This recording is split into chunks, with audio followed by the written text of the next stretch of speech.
밤 가운데 믿음의 지붕을 뚫어야 합니다 라는 제목으로 함께 말씀을 나누고자 합니다. 제가 아까 기도 드렸던 것처럼 참 이 비 오는 밤 가운데 우리가 오늘도 변함없이 하나님 앞에 모여서 함께 예배할 수 있고 또 함께 예배하는 공동체가 있다는 것이 얼마나 감사한지 모르겠습니다. 하나님께서 우리를 구원하심으로 말미암아 모든 은혜를 베푸신 것인 줄로 믿습니다. 우리 옆에 계신 분에게 이렇게 인사하시겠습니다. 구원하심이 은혜입니다. 아멘. 구원은 사람의 힘으로 얻어지는 것이 아니라 오직 은혜로 베푸시는 믿는 자에게 부어주시는 하나님의 능력인 줄로 믿습니다. 그래서 우리는 어떠한 행함으로가 아니라 오직 믿음으로 구원을 얻게 될 수 있습니다. 그리고 오직 우리는 행함이 아니라 믿음으로 의롭다함을 얻게 됩니다. 이것을 신학적 용어로 칭의라고 합니다. 그런데 칭의 후에 그러면 우리가 의롭다함을 받았으니 그러면 이제는 우리가 마음껏 살아도 되는 것이냐? 그렇진 않습니다. 칭의와 동시에 우리에게 주어지는 변화는 바로 성화라는 것입니다. 의롭게 되어지다라는 것인데요. 성화라는 것은 본질적인 변화가 아닙니다. 이것은 신분적인 변화입니다. 그러니까 우리가 예수님을 믿음으로 고백할 때에 하나님께서 우리를 의롭다 하시고 우리가 의로운 사람이 되어진 것이 아니라 본질적으로 변화가 일어난 것이 아니라 우리는 앞으로 거룩해져야 하는 사람, 거룩하게 되어가야 하는 사람으로 변화되는 것입니다. 그래서 그리스도인의 삶에는 끊임없이 거룩함을 향해 달려가는 성장이 필요합니다. 그런데 이 영적 성장은 다른 어떤 성장들에 비해서 좀 어렵습니다. 왜냐하면 뚜렷한 기준이 없기 때문입니다. 육체의 성장은 키를 재고 몸무게를 재면 눈에 훤히 보입니다. 감사한 것은 저는 얼마 전부터 성장이 멈췄습니다. 할렐루야. 네, 누군가에게는 성장하는 것이 바람이지만 또 누군가에게는 성장이 멈추는 것도 바람인 줄로 생각을 하시면 좋겠습니다. 네, 그런 사람이 있습니다. 네. 운동을 해도 기록을 측정하면 내가 얼마나 성장하고 있는지를 알 수가 있습니다. 그런데 영적 성장은요, 뚜렷한 기준이 없고 그래서 확실한 평가가 어렵습니다. 개인적인 신앙생활에 있어서 나는 잘하고 있는가? 나 정도 하면 괜찮은 건가? 다른 사람은 더 열심히 하지만 나는 이게 최선인데 그러면 나의 영적 수준은 어느 정도인가? 우리는 날마다 고민하며 살아갑니다. 성경을 전혀 읽지 않다가 매일 15분씩 녹음하면서 성경 통독을 해나가면 내 신앙이 좀 성장해 나가는 듯합니다. 그런데 어느 날 녹음 버튼을 누르고 성경을 읽다가 어느새 나는 딴 생각을 하고 있고 시간은 흐르고 있고 그런 모습을 발견하게 되곤 하는데 이 시점에서 공감이 일어나야 하는데 저만 괜히 회개하고 있는 것 같습니다. 네.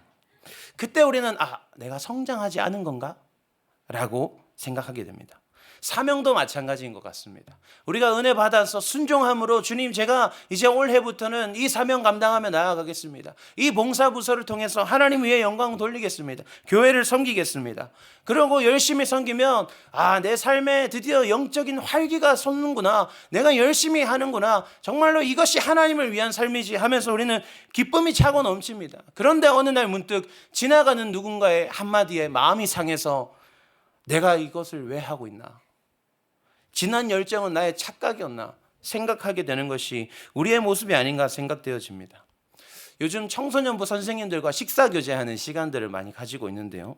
선생님들께서 저에게 똑같이 하시는 말씀이 있습니다. 어떤 말씀이냐면 강사님 제가 잘하고 있는지 모르겠어요 라고 이야기하십니다.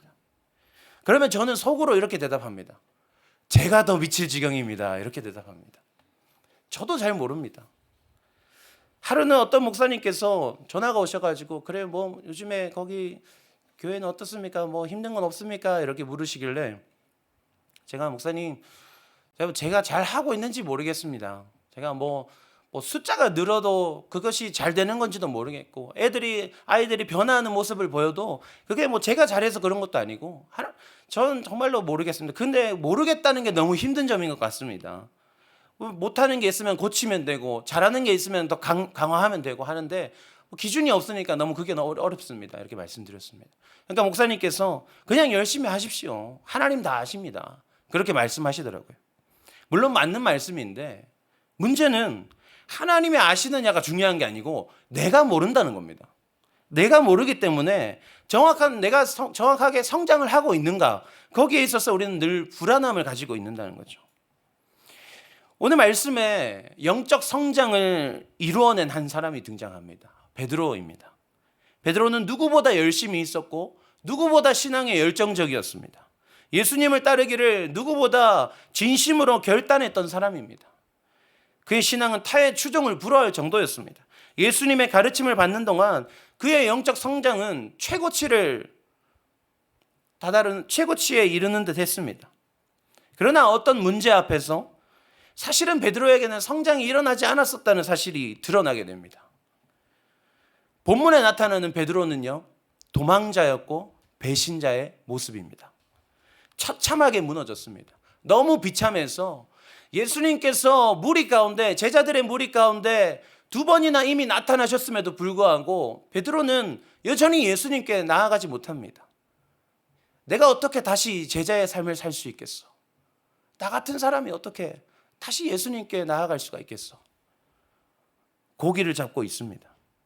그런데 예수님께서 그를 찾아오셨고 예수님을 만난 베드로는 진짜 성장을 이루어내게 됩니다.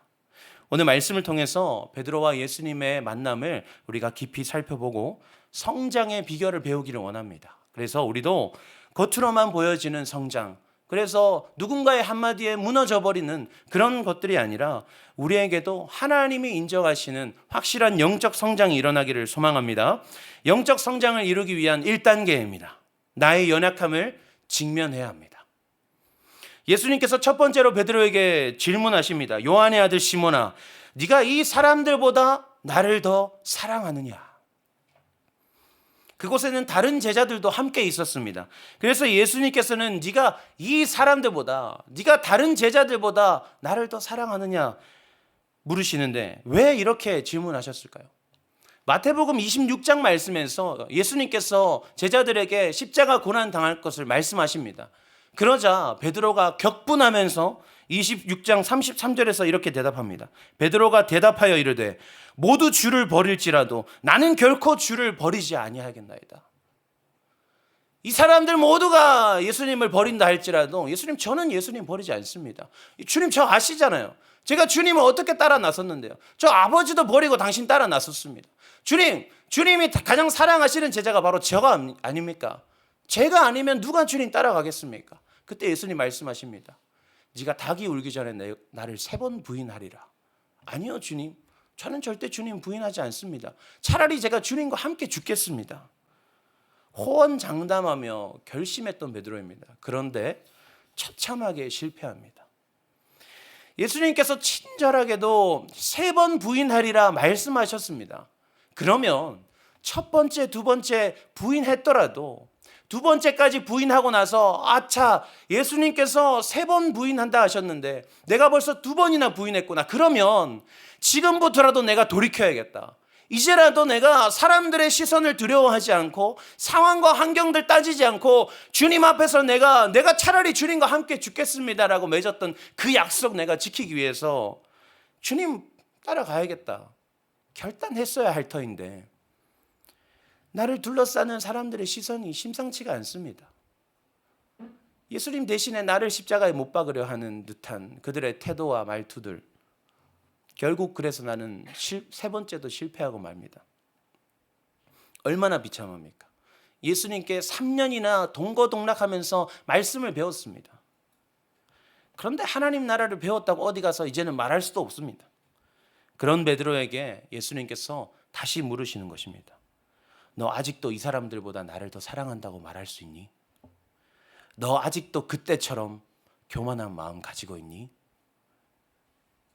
지난 잘못을 들추어서 직면하게 하시는 것입니다.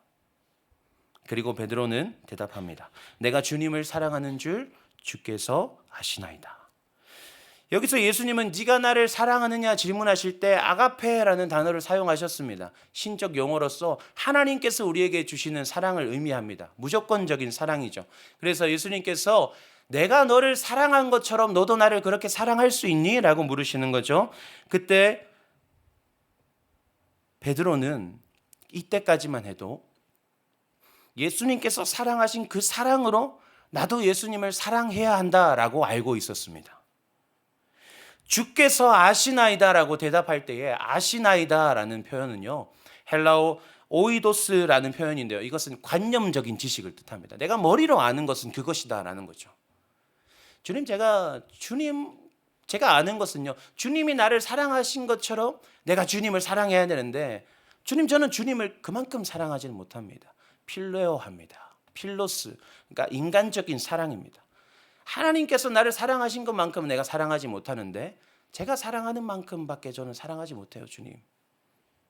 여전히 비참하고 면목 없지만 그래도 용기를 내어서 대답했습니다. 아이들이 학원에 가면 가장 먼저 하는 것이 무엇인 줄 아십니까? 레벨 테스트를 합니다. 네 현실을 봐. 이렇게 학원에서 이야기하는 거죠. 제가 고등학생 때부터 이제 청소년부 찬양 인도를 하고 20살이 되면서 청년부에 올라가서 청년부와 대회에 막 찬양 인도를 하고 막 청소년부 교사에다가 청년부 임원에다가 온갖 일들을 다 했습니다. 그래서 아침 8시에 교회 가가지고 저녁 8시에 저녁 예배 마칠 때까지 밥도 못 먹고 봉사만 했습니다. 그래서 20살, 21살, 23살 때까지 3년 동안 주일마다 밥 안 먹고 봉사만 했습니다. 근데 그러다 보니까요, 처음에는 감사하더라고요. 내가 청년회 때에 또 내가 또 이렇게 신학생으로서 이렇게 교회에서 많은 봉사를 할 수 있는 게 얼마나 감사한가. 또 하나님께서 특별히 또 찬양의 달란트를 주셔가지고 찬양팀으로 섬기고 내가 헌신할 수 있는 게 얼마나 감사한 일인가. 그런데요, 계속 하다 보니까 제 생각이 지나치게 되더라고요. 이 교회는 나 없으면 돌아가지 않는다. 네. 이 정도면 주일만큼은 내가 목사님들보다 더 바쁘다. 이렇게 제 안에 교만이 깃들게 된 것이죠. 그리고 얼마 있지 않아서 어떤 목사님께서 전화가 오셨습니다. 오셔가지고 이제 분립개척을 하게 됐는데 같이 할 수 있겠냐, 전도사로 올 수 있겠냐. 그때 제 마음에 왔다, 드디어 올 것이 왔다. 그래요, 하나님, 저 준비된 사람 바로 여기 있습니다. 제가 이제 드디어 갈 때가 되었네요. 나 정도면 잘할 수 있지, 역시 하나님 알고 계셨구나 라고 생각했습니다. 그래서 호기롭게 첫 주일 예배에 참석했습니다. 그리고 나서 집에 오는 버스 타고 집에 오는 40분 50분 걸리는 내내 울면서 집에 왔습니다. 주님, 저는 쓰레기입니다. 주님, 저 같은 사람을 어떻게 쓰십니까? 수개월을 그렇게 울면서 집으로 돌아왔습니다. 몇 개월 동안이나 깨어짐의 시간을 보내면서 깨닫게 된 것이 있습니다. 하나님은 내가 할 수 있어서 그렇게 일찍 그 사명의 자리에 부르신 것이 아니라 그대로 내버려 뒀다가는 큰일 날 것 같아서 더 이상 교만하게 내버려 둘 수 없어서 현실을 직시하라고, 너의 연약함을 직면하라고 하나님께서 그렇게 부르신 것이구나라는 것을 깨닫게 되었습니다. 오늘 말씀으로 찾아오신 주님 앞에 우리의 연약함을 직면하기를 소망합니다. 그러나 하나님, 저는 이런 부족함이 있어서 이렇게 하지 못하겠습니다.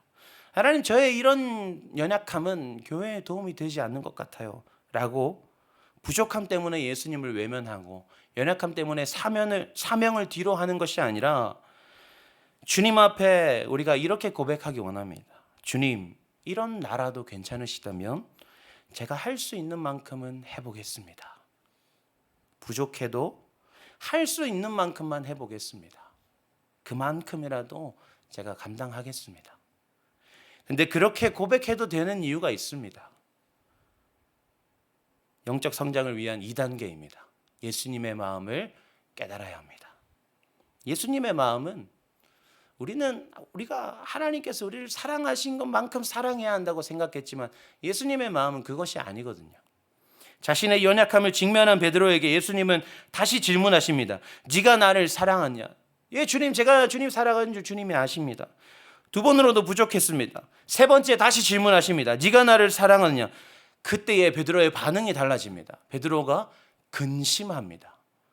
헬라어 표현으로 고통스러워하니라. 무엇이 그로 하여금 고통스럽게 했을까요? 세 번째 질문을요, 헬라어 성경으로 보면 질문도 베드로의 대답도 바뀝니다. 먼저 예수님께서는 앞선 두 번의 질문에서는 네가 나를 아가페 하느냐라고 물으셨지만 이제는 네가 나를 필레오 하느냐라고 물으십니다. 너 그러면 네가 이야기한 것처럼 네가 사랑할 수 있는 만큼은 최선을 다해서 나를 사랑할 수 있겠니? 라고 질문을 바꾸신 것입니다. 그리고 베드로는 대답합니다. 예, 주님. 제가 주님께서 저를 사랑하신 것만큼은 제가 사랑할 수 없지만 그 정도 사랑은 제가 이루려고 했는데 저는 실패했고요. 제가 할 수 있는 만큼은 정말로 최선을 다해서 주님 사랑할 수 있습니다. 주님 제 마음 아시잖아요.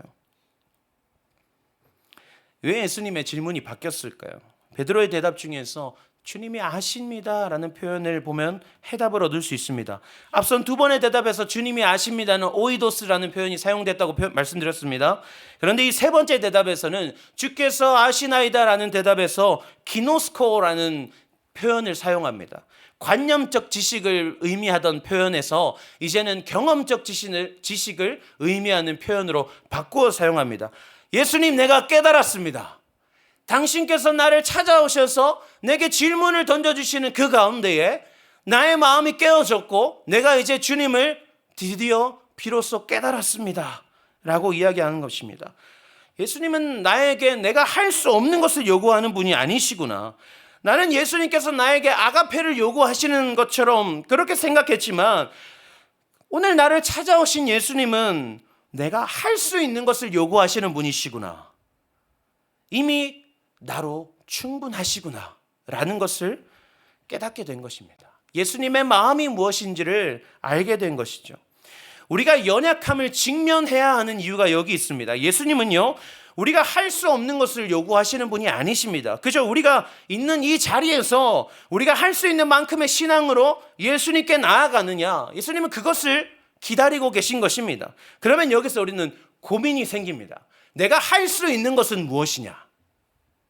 내가 할 수 있는 만큼 하면 되는데 나는 어디까지 할 수 있는가?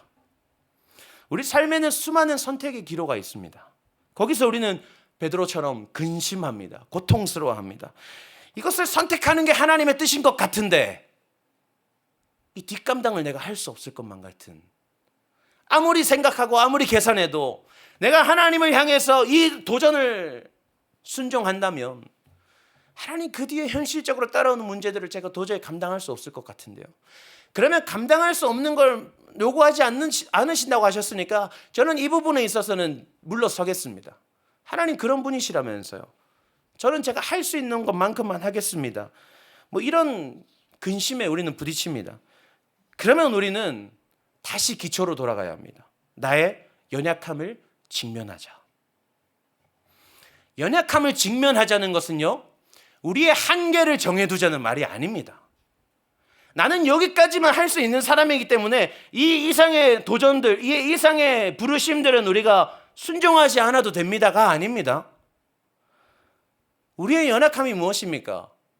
우리는 원래 하나님의 선한 일을 전혀 이룰 수 없는 존재라는 것을 깨닫는 것입니다.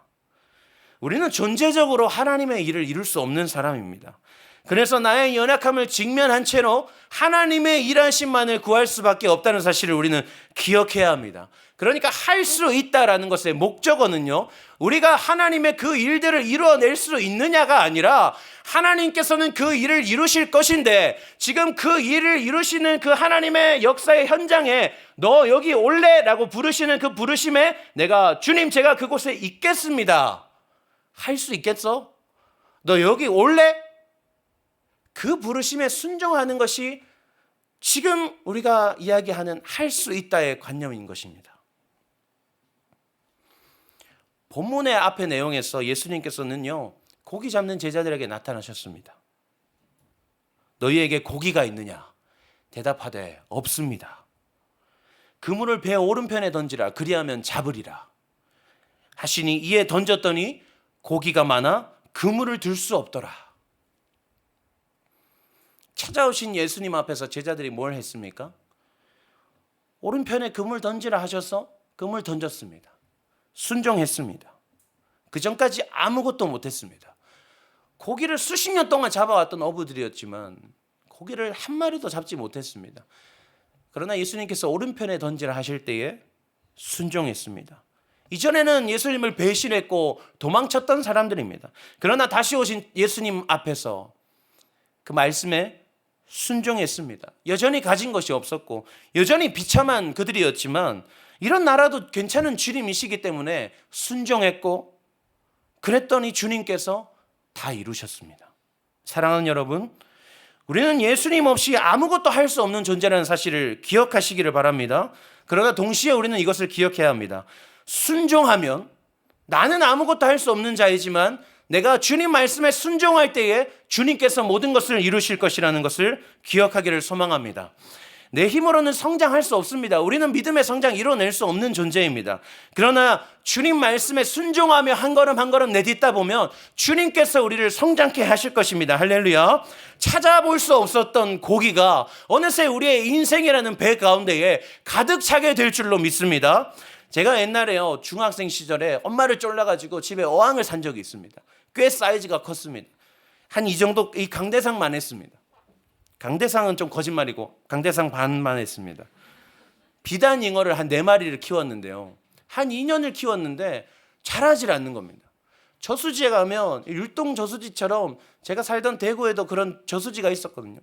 비단 잉어들이 완전 막 이만하게 막 많은데 우리 집에서도 딱 그렇게 키우려고 했는데 자라질 않는 겁니다. 그래서 찾아봤더니 비단 잉어는 자기가 살고 있는 크기에 따라서 성장한다 하더라고요. 그러니까 이만한 어항에서 키우니까 이만큼밖에 자라지 않는 겁니다. 얘를 저수지에 갖다 놓으면 그만큼 커지는 거죠. 우리도 이와 같은 것 같습니다. 나는 할 수 없어. 나의 연약함을요, 한계로 설정해두고 가둬놓으면 여기가 끝입니다. 나는 이만큼밖에 성장하지 못합니다.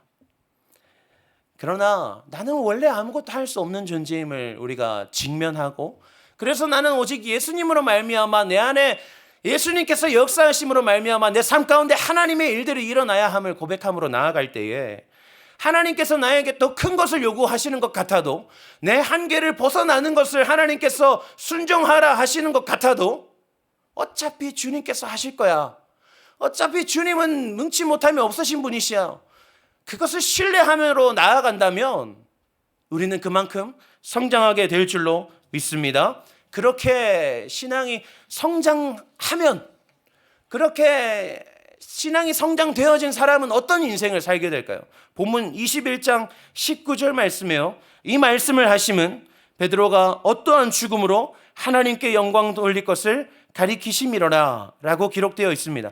여기서 중요한 것은요, 베드로가 어떻게 죽느냐가 아닙니다.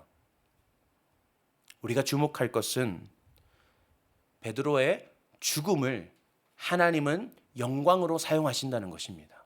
죽음이 무엇입니까? 우리에게는 비참한 것입니다.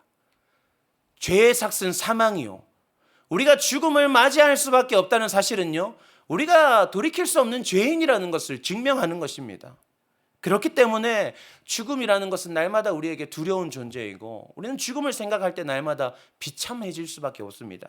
그런데요, 하나님께서 성장하게 하신 자는요, 예수 그리스도의 말씀에 순종함으로 진정한 하나님이 인정하시는 믿음의 성장을 이루어낸 사람은요, 죽음마저도 하나님께 영광으로 드려질 것이다라고 하나님께서 말씀하시는 것입니다.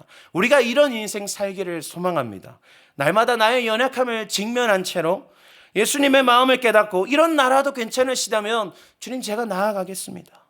날마다 더 큰 부르심 가운데 순종으로 나아가는 우리가 되기를 소망합니다. 그렇게 성장되어져가는 우리의 삶을 통해서 하나님은 우리의 일상의 삶뿐만 아니라 우리의 죽음까지도 하나님의 영광을 위하여 사용하실 줄로 믿습니다. 할렐루야, 아멘. 오늘 우리에게 주신 믿음의 고백 함께 고백하시겠습니다.